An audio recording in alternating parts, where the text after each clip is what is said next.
नमस्कार। आज 21 एप्रिल 2024 रविवार।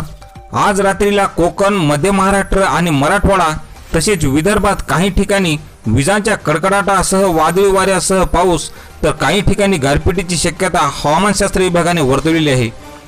हवामान विभागाने वर्तवलेल्या अंदाजानुसार आज रात्रीला ठाणे, मुंबई, पालघर, रायगड, रत्नागिरी, सिंधुदुर्ग, धुळे, नंदुरबार, परभणी, जालना आणि हिंगोली या जिल्ह्यात वादळी वाऱ्यासह जोरदार पाऊस तर तुरळक ठिकाणी गारपीट सुद्धा होईल अशी शक्यता हवामान खात्याने वर्तवली आहे।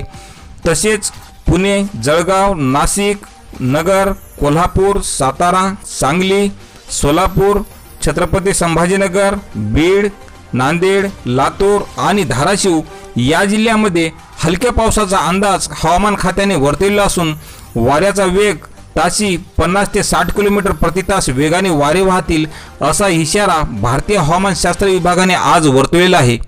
तर शेतकरी मित्रांनो, अशाच हवामानाची प्रत्येक बातमी पाहण्यासाठी चॅनलला सबस्क्राईब करा। धन्यवाद।